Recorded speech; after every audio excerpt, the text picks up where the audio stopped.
when the original books of the Bible were written, they were probably read from beginning to end, in all one reading. And a long book like Exodus might have had people standing for days. Now they would take some time off to sleep, but they would have heard the entire book read from day to day. The consequence for that is that we sometimes miss the stories. We chop them up into 5 to 10 verses, and we read that each week. And so we miss the way the original audience heard that. And so I start, first of all, with the passage that would have been a prelude to today's assigned passage. When the people saw that Moses delayed to come down from the mountain, the people gathered around Aaron and said to him, "Come, make gods for us who shall go before us. As for Moses, the man who brought us up out of the land of Egypt, we do not know what has become of him." Aaron said to them, "Take off the gold rings that are on the ears of your wives, your sons, and your daughters, and bring them to me." So all the people took off the gold rings from their ears and brought them to Aaron. He took the gold from them and formed it into a mold and cast an image of a calf. And they said, "These are your gods, O Israel, who brought you up from the land of Egypt." When Aaron saw this, he built an altar before it, and Aaron made a proclamation and said, "Tomorrow shall be a festival to the Lord." They rose early by the next day and offered burnt offerings and brought sacrifices of well-being. And the people sat down to eat and drink and rose up to revel. The Lord said to Moses, "Go down at once.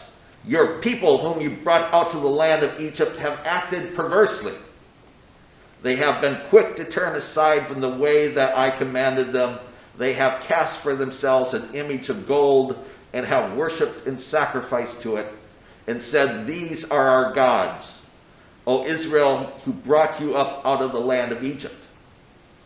God said to Moses, "I have seen this people, how stiff-necked they are. Now let me alone so that my wrath may burn against them and I may consume them. And of you I will make a great nation." But Moses implored the Lord his God and said, "O God, why does your wrath burn hot against your people, whom you brought up out of the land of Egypt, with great power and with a mighty hand? Why should the Egyptians say, 'It was with evil intent you brought them out'? From your fierce wrath, change your mind and do not bring disaster on your people. Remember Abraham, Isaac, and Israel your servants, how you swore to them by your own self, saying to them, 'I will multiply your descendants like the stars of heaven, and all this land that I have promised I will give to your descendants, and they shall inherit it forever.' And God changed his mind about the disaster that he planned to bring on his people. Moses said to God, 'See, you have said to me, bring up this people, but you have not let me know whom you will send with me. Yet you have said, I know you by name and your ways, so that I may know you and find favor in your sight. Consider too that this nation is your people.' God said, 'My presence will go with you, and I will give you rest.' And he said to him, 'If your presence will not go, do not carry us up from here. For how shall it be known that I have found favor in your sight, I and your people, unless you go with us? In this way we shall be distinct, I and your people, from every people on the face of the earth.' God said to Moses, 'I will do the very thing you have asked, for you have found favor in my sight, and I know you by name.' Moses said, 'Show me your glory, I pray.' And he said, 'I will make all my goodness pass before you, and I will proclaim before you the name the Lord. And you will be gracious to whom I will be gracious, and you will show mercy on whom I will show mercy.' But he said, 'You cannot see my face, for no one shall see me and live.' And God continued, "See, there is a place by me where you shall stand in the rock, and while my glory passes by, I will put you in the cleft of the rock, and I will cover you with my hand until I have passed by. Then I will take away my hand, and you shall see my back, but my face shall not be seen." And then from Matthew chapter 22. Then the Pharisees went and plotted to entrap him in what Jesus said. So they sent his disciples to him along with Herodians, saying, "Teacher, we know you are sincere, and teach the way of God in accordance with truth, and show deference to no one. For you do not regard people with partiality. Tell us then, what do you think? Is it lawful to pay taxes to the emperor or not?" But Jesus, aware of their malice, said, "Why are you putting me to the test, you hypocrites? Show me the coin used for the tax." And they brought him a denarius. Then he said to them, "Whose head is this, and whose title?" They answered, "The emperor's." Then he said to them, "Give therefore to the emperor the things that are the emperor's, and to God the things that are God's." When they heard this, they were amazed, and they left him and went away.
As I was reading the gospel lesson this week, I realized that I wanted to talk about more than simply the passages that were assigned to me. It's my right as a pastor to change that up every once in a while. Because I thought last week's Old Testament passage actually spoke more to the gospel lesson than the assigned reading. Because as I've been telling you all year long, the Gospel of Matthew is about kind of an infight between the Pharisees and the Christians. But there's more going on here than simply this fight. The problem is, what is the nature of idolatry? What is the nature of true worship? Now, most Christians is pretty simple. If you make a golden calf and you put it up on an altar, well, that's idolatry. And so we look around the world, and throughout Christian history, we have looked around the world, and we said, anybody who puts something other than that cross up on the altar, well, obviously they're idolaters, and we don't have to pay any attention to them. Now, in our modern culture, we say everybody has a right to believe whatever they want to believe. And that's, in fact, how the politics of America works. We worship in a Christian church. Now, if somebody wanted to open a Buddhist temple down the street, they're allowed to do that. But the question remains, what is idolatry? There's a lot of Christians who take a lot of value out of participating in a Buddhist meditation. I've been to a Buddhist worship service. I don't feel guilty about that. It was an experience that was interesting. I learned a lot about what their culture meant and why they do what they do. But did I participate in idolatry? Certainly my fundamentalist grade school pastor would say so. The question is, and remains, do we participate in idolatry? That is the question Jesus is answering. Because to even hold that coin that says Caesar the Lord on it is an act of idolatry. And the question becomes, are you going to pay taxes to Caesar?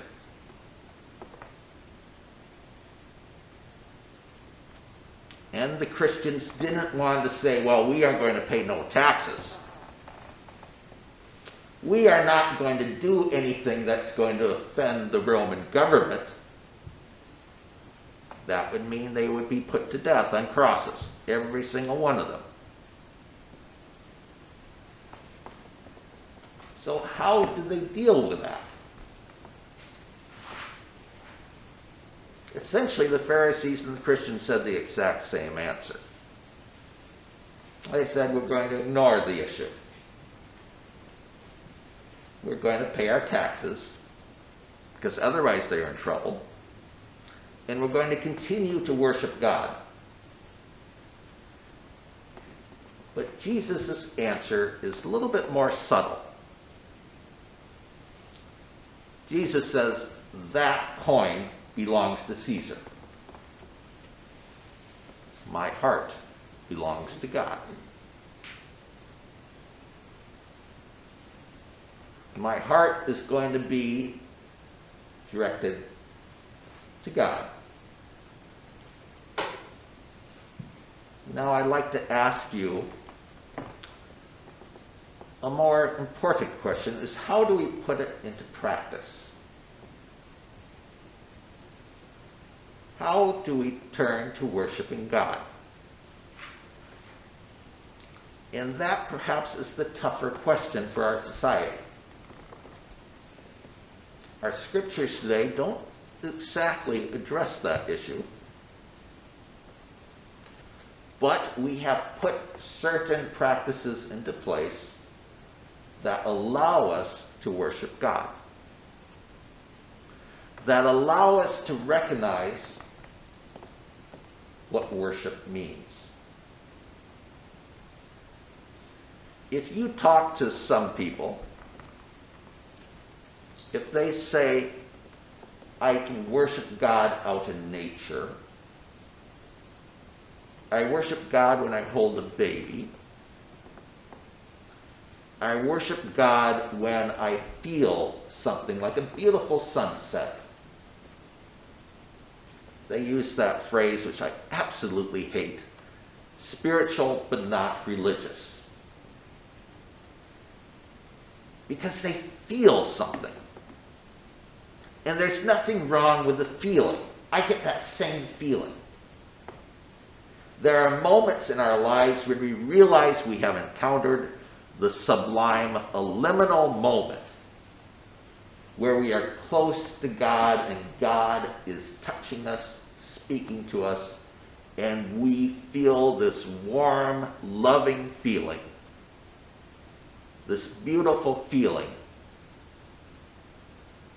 when we know that what we have seen is of the divine. Nothing wrong with that. Nothing wrong with that. I live for such moments. We all live for such moments. They are the moments that make our lives beautiful. But is that worship? Is that worship to recognize that the divine has come to us? I would suggest that that's not worship. Because worship is a verb. It's not a passive feeling. A verb that requires something of us.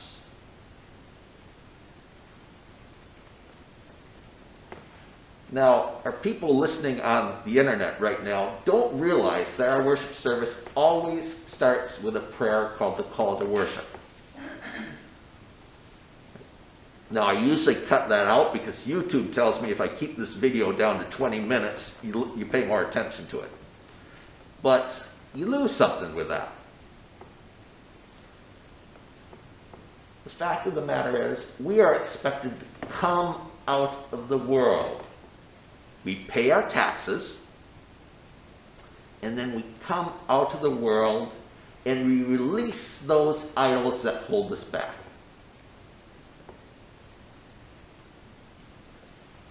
Oftentimes it's hard for us to do that. Oftentimes it's hard for us to release the idols that hold us back.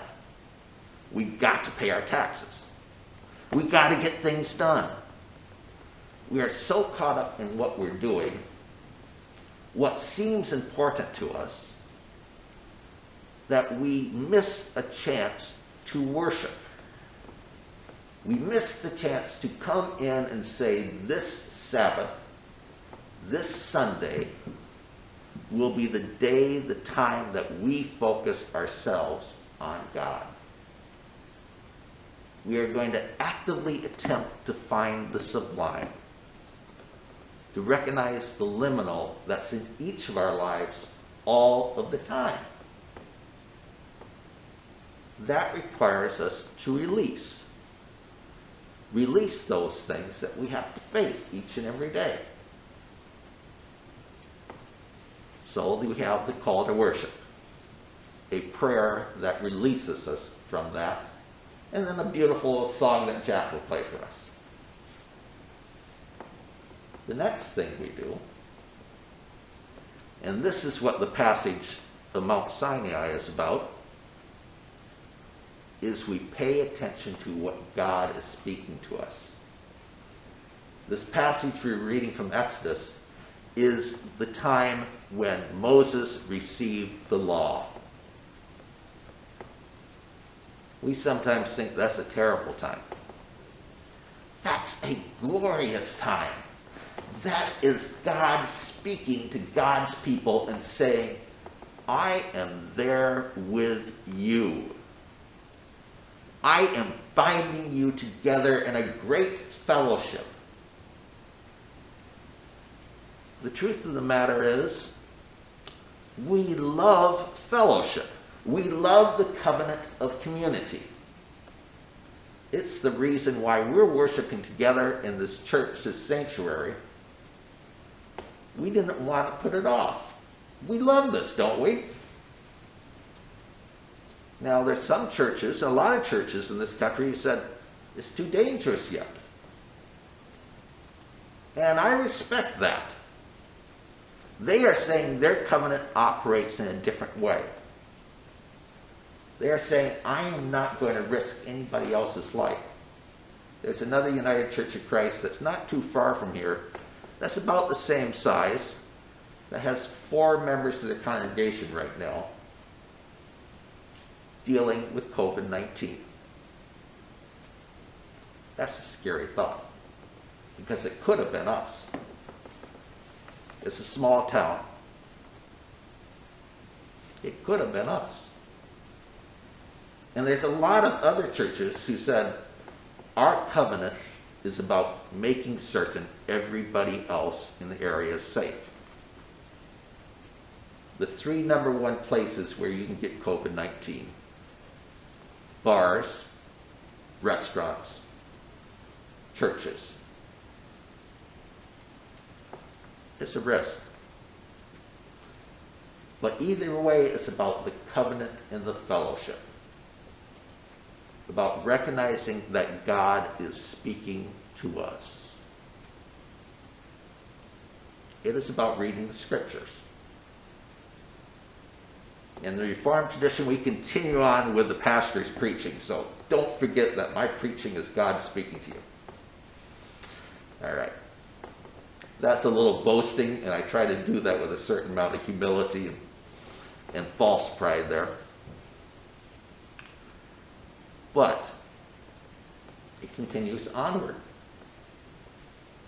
Worship is not a passive experience. It is not looking at the sunset. It's not watching the rise of the sun. It is not even holding your little baby in your arms. As beautiful of an experience as that is, it calls for a response. Worship is taking an offering. And yeah, we hate to say that churches take too much time taking an offering. But that is a very specific response. It's a very specific statement that whatever we have heard from God in the Scriptures and the wonderful preaching that comes out of the pastor's mouth, we are going to respond to that by putting it in an offering plate. And then after that, we have a prayer of commitment. And it's not accidental that my prayer of commitments reflect the Scriptures each week. They reflect whatever I've been preaching on each week. And they ask you to say, I am going to continue to do what the Scriptures have been challenging me to do.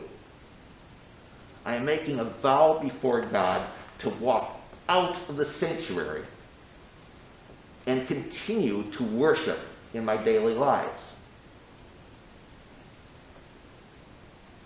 Final thing that happens during worship is the benediction.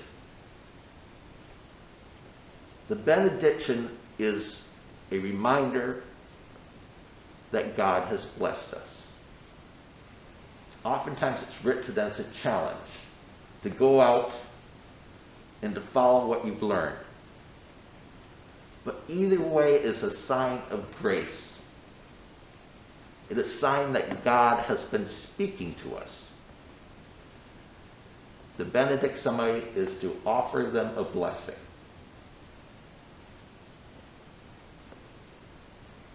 That they are bringing people together in covenant, and they are sending people out to speak as God's people.